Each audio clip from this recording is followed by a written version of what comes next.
Hello and welcome to the second video for the tutorial series for the Storytellers role-playing game for 1 to 5 players. Okay, so we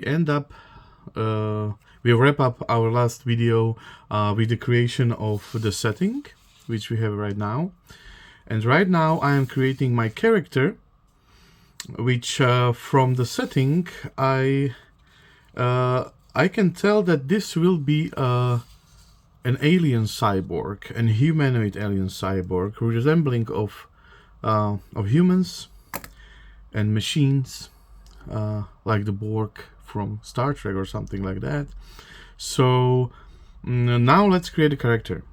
I will run through the character creation process, like it is in the rulebook, so we can easily follow the process on your own. Take my apology. Okay, so first, attributes. You have practical, physical, social, mental attribute. And every single attribute has 3 associated skills. Practical has crafting, discretion, and precision. Physical have mind, reflex, and endurance. Social is deception, persuasion, and presence. And mental is knowledge, insight, and analyze. Okay, so how to enroll your attributes.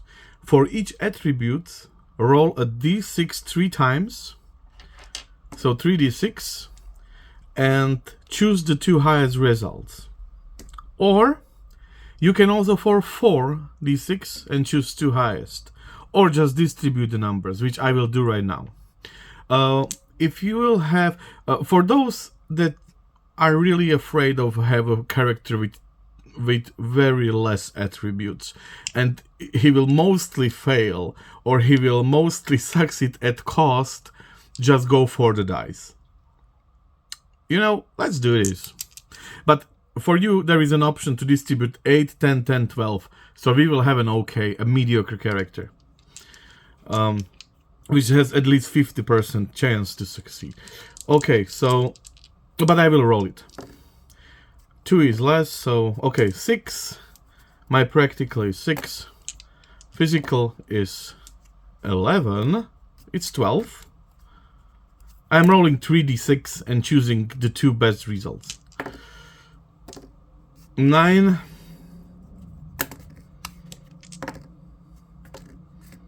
11. Wow. So I have even better. Okay. That's fine rolls. Alright, so then you have energy. I do not have an energy. This is an old sheet. When you are using your new sheets, there is an energy tracker on that.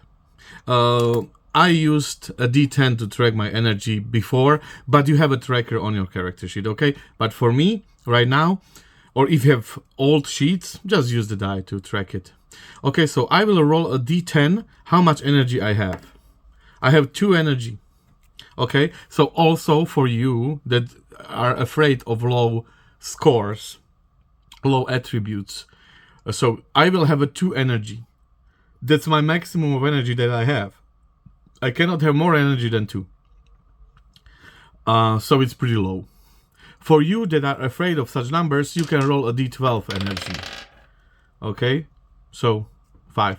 Or you can set the value to 10. So let's say I will take the third option. Oh, okay, I will have 2 energy only. It's very bad, but okay, let's say I will start with this.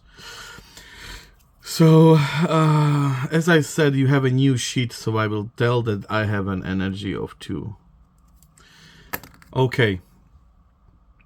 You will mark it in your own character sheet with energy and just mark the limit with something like that. Okay, resources. I have lore and valuables. So I have lore. Lore is used for reroll any die, even encounter die, or even challenge die, or enemy tier die. Any die you are rolling in the game, you can reroll with the lore. As I said, this is a structured narrative thing, game. So many times you are rolling for random encounters, random locations, random enemy tiers, and so on. You can reroll any single die with this one. Okay, so let's start. Lore allows you to reroll any die. Okay, you begin 1d4 lore and 1d4 valuables. So 1d4 roll. 1. Amazing. Okay, so I have 1 lore. Lore is always... lore is... this is not my lore maximum capacity. That was only for the energy. Lore you can accumulate during gameplay. Energy will be restored during rest. You will restore your energy to its max capacity when you are resting. But lore is something that is accumulating. It's a resource. The same goes to valuables. So I have now 1 lore, but as the game goes by, I need to claim lore or acquire lore to have some. Lore is not automatically. When you are spent lore, the lore is spent. You need to acquire more lore. It's a resource. And 1d4 valuables. I have 3 valuables. What are valuables? Valuables represent anything that has some value to you. That means that it can be torches when you are going in the dark, or it can be rations when you are crawling overland. It can be water, anything. So you will see during the structured gameplay that in some moment you need to pay valuables as a price. So during the dungeon crawl, the valuables represent torch, and so on. I already told that. So valuables are mainly used to purchase possessions, equipment, gear, weapons, armor. So valuables can also be coins or any kind of treasure you have. This is a multi-genre game. So valuables are a dynamic thing that you can interpret on your own. But basically, though, every such things are valuables. This is a resource that you are spending for acquiring something or spending for some upkeep or something like that. Okay, so I rolled 3 valuables. Every single valuable is taking up space in your bearings. So I have valuable, and valuable. Every single valuable takes place in your inventory, in your bearings. Okay, so I have valuables. Possessions. Possessions are a group of things. So that can be armor, weapons, tools, and that's it. So armor, weapon, and tools all made up possessions. And a possession will take a slot based on their load. Okay, let's start with an armor. Okay? Roll a d4 to determine your starting armor. 3. My starting armor is a light armor. And light armor has protection 1, but takes only 1 slot. Light armor. Okay, you can right now narrate what kind of armor it is. So for instance, I will have something like a leather armor or leather jacket. So I have a leather jacket. Okay, I have a sci-fi alien cyborg with a leather jacket. Okay, I do not define what are the valuables. I will leave it during gameplay. When I will pay the cost for every single cycle, I will tell you what the valuable is. So valuable can be also used to use ranged weapons. So in moment when I will have a ranged weapon and I will want to shoot, you need to spend 1 valuable. So I will tell you that this valuable was ammunition. So do not need to describe right now what it is. You do not need to describe even light armor what it is right now. Describe it in any moment you want. You need. It's your story. Right now I know that I have a leather jacket. It's fine. Weapon. Roll a d4 for d6 for a weapon. d6. Okay. 4. I have light ranged weapon. Light ranged weapon. Oh, amazing. So definitely this is a handgun. This is a handgun. So a light ranged weapon takes 1 slot.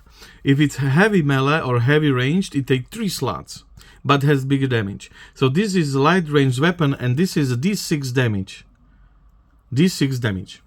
Every single possession, that means armor, weapon, and tools. Okay, I will roll up tools and then I will tell you what the tier is. But right now, rolling for tools. What are tools? While armor is giving you protection when you have to suffer some inflictions from combat, mainly from combat, you can use your armor to prevent, in my case, protection 1. Because it's light armor has protection 1. Weapons has a damage die. Now this one, light ranged weapon, is a D6 because it's a light weapon. Ranged weapons can give you a free attack in the combat before the combat starts, and melee weapons, you can spend your energy to raise their damage die. So from D6 to D8 to D10 and so on. I will get back to it later. And tools. Tools are always tied to a skill. So we basically have 12 types of tools. So insight tools, might tools. For instance, you have also, when you go to the tools, which have a specific part of the rulebook, there are plenty of examples for tools, no matter the genre.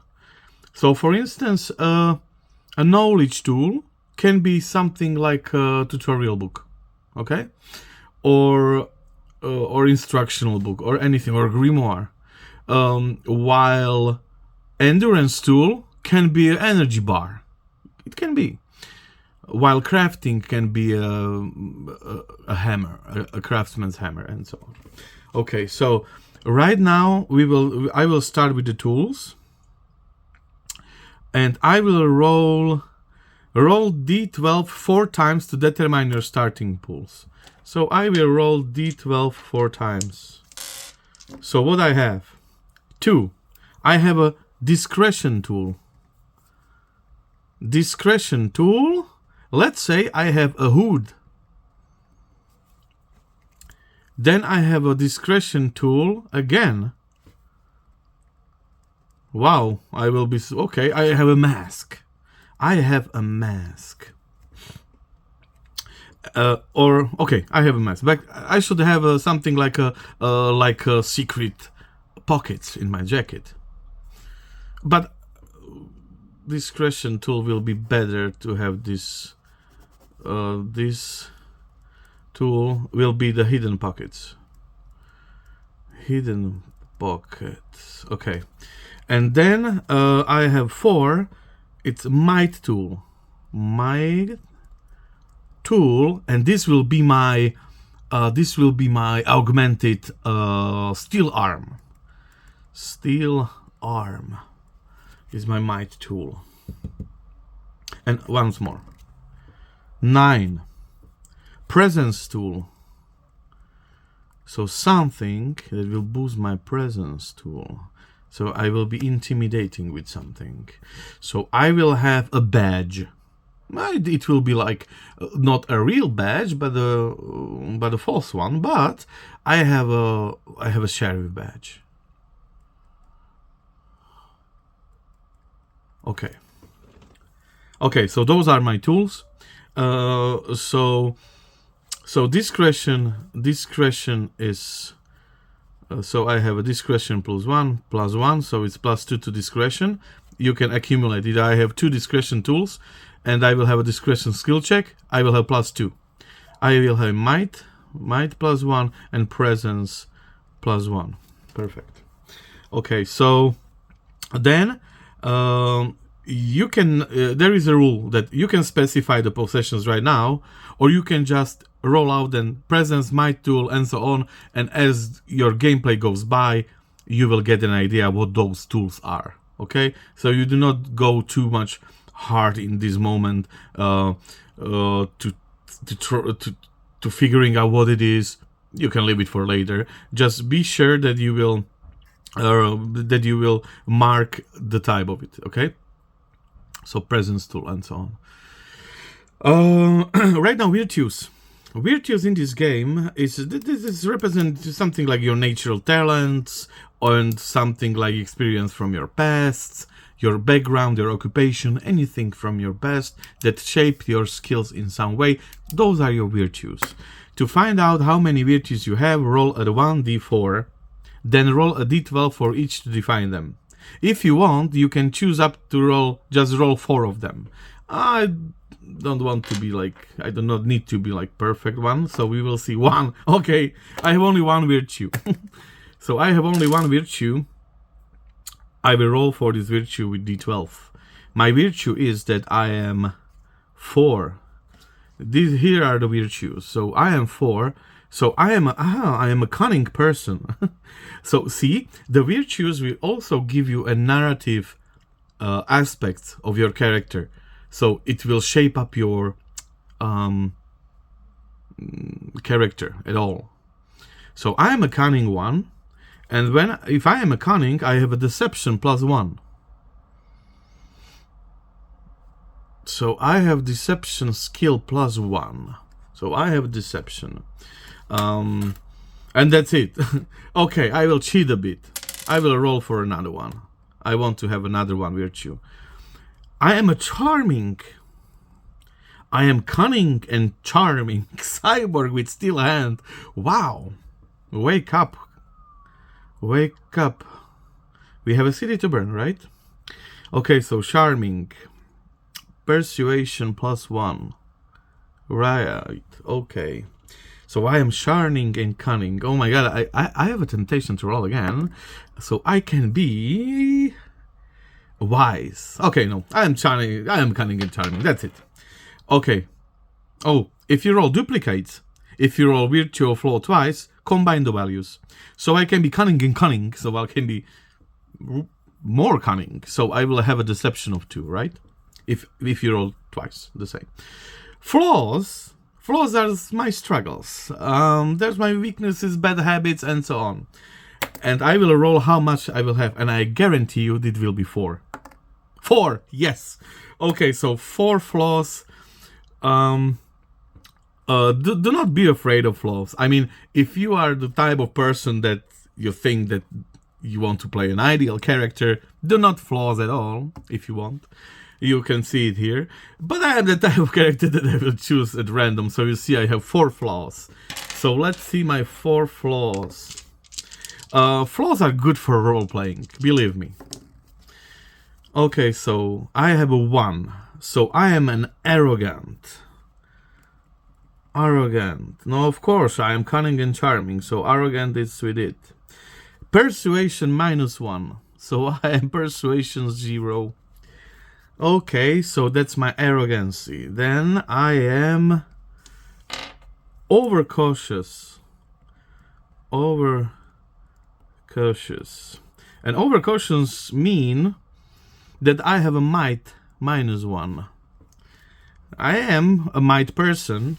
I have a steel arm, but there is an issue because I do not want to harm too much anyone, so I am afraid of using my full force. And then 2 is that I am a coward. Oh man, cowardly. I am a cowardly, so I will use my cunning and charm to avoid conflict. So I am a cowardly person, which means I have an endurance -1. And the 3rd flaw will be again 7. Oh man, I am super overcautious. So I have twice overcautious. So I will have might -2. Okay. So you can see now my character right now is also I will have a hint how I can roleplay this character. Okay, so cunning, charming, super overcautious, coward, and arrogant. What a person to play, right? So, and now you will roll feats. Feats are your special powers, your features. Feats can be anything. You can describe feat with a quote. So, for instance, I don't know, never tell me the odds, or don't be cocky, or something like that.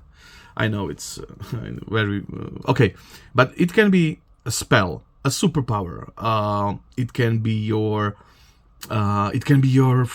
follower. It can be your loyal hound. Easily. So I will roll for feats. Choose up to 3 feats. So I will choose 2 of them. So I will have a 2 feats. I am 13, so it is. I am an occultist. Wow. And you can rename it. You will see later on. But right now, leave it as it be. For your first game, leave the feats as they are. They have their own name, which is basically something like a subclass or something like that. So leave it like it is right now. But later on, you will see the effect of it, and you can use it as a blueprint. So you can just put anything which will set to the effect. Okay? So I am an occultist, and I am a brute. Wow. Overcautious, coward, brute, occultist. Amazing. Okay. So that's the character creation.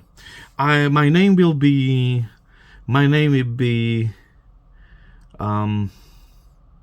Silverhand.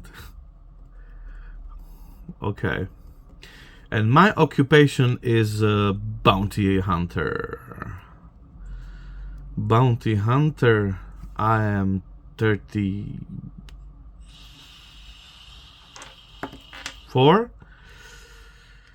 And my pronoun is he. My height will be 184, and my weight will be. That's it.